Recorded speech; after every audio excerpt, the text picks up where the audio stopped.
Why do some people panic the moment someone goes quiet, while others pull away the second things start feeling real?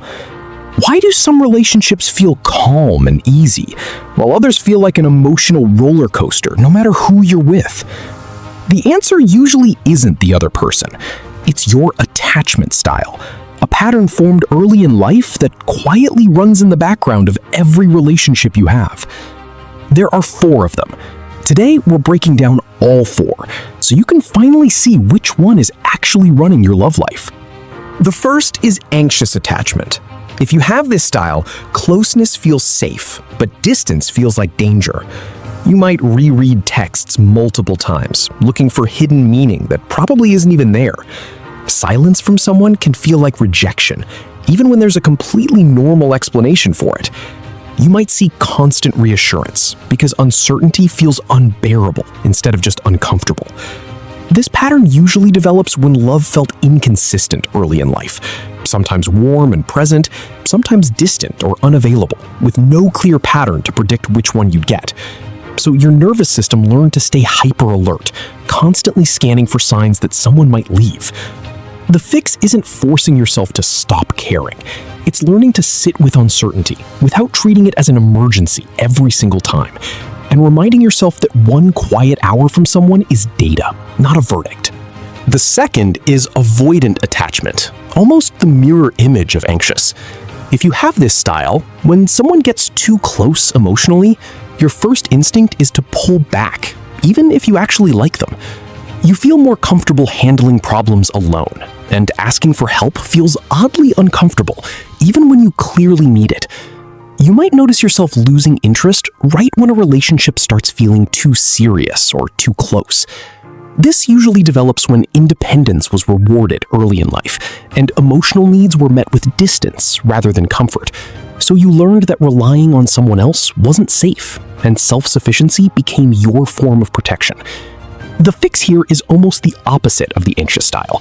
It's practicing staying present in closeness instead of immediately retreating, and learning that needing someone isn't the same as being weak or out of control.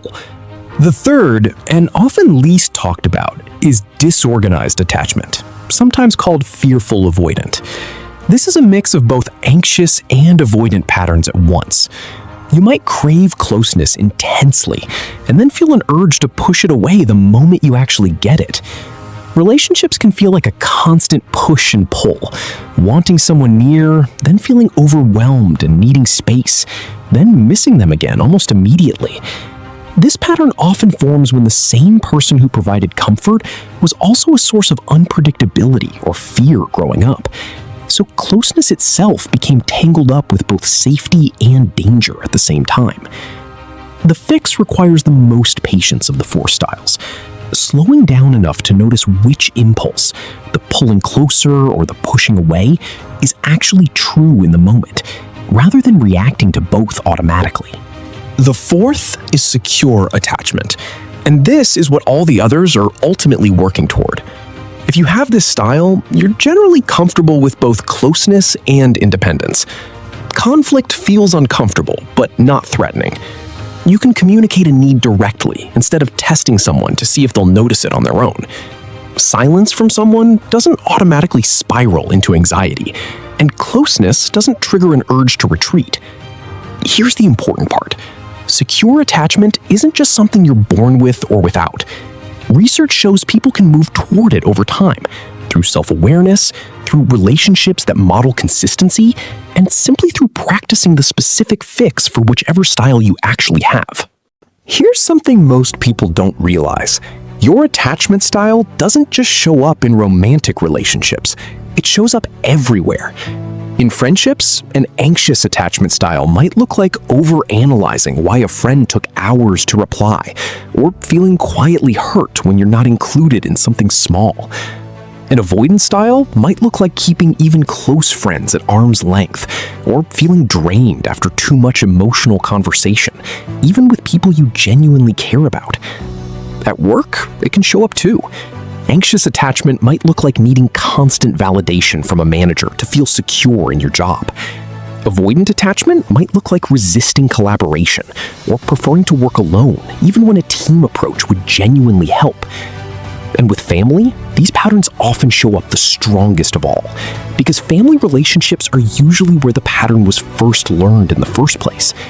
The way you respond to a parent going quiet or a sibling needing space often mirrors the exact same pattern you bring into romantic relationships. Most people just never noticed the connection before. Before we get to what to actually do about this, let's clear up a few myths, because a lot of people misunderstand attachment styles in ways that make them feel more stuck than they actually are. Myth 1. Your attachment style is fixed for life. It isn't. Attachment researchers call this earned secure attachment, the idea that people can genuinely shift towards security over time, through awareness and through relationships that consistently prove the old pattern wrong. Myth 2. You only ever have one style, in every situation, forever.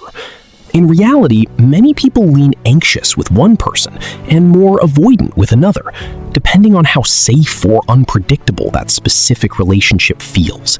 It's less a fixed label and more a flexible response to the environment you're in. Myth 3. Knowing your attachment style alone will fix your relationships. Awareness is the necessary first step, but it's not the whole solution. The actual change happens in the small, repeated moments where you catch the pattern and choose a different response than the automatic one. So here's what to actually do with this. First, be honest with yourself about which style you lean toward. Most people aren't purely one type, but usually recognize themselves strongly in one of these four. Second, notice the pattern in the moment it happens, instead of only after the fact. If you're anxious, notice the urge to overtext before you send 5 messages in a row. If you're avoidant, notice the urge to withdraw before you actually go quiet on someone who didn't deserve it.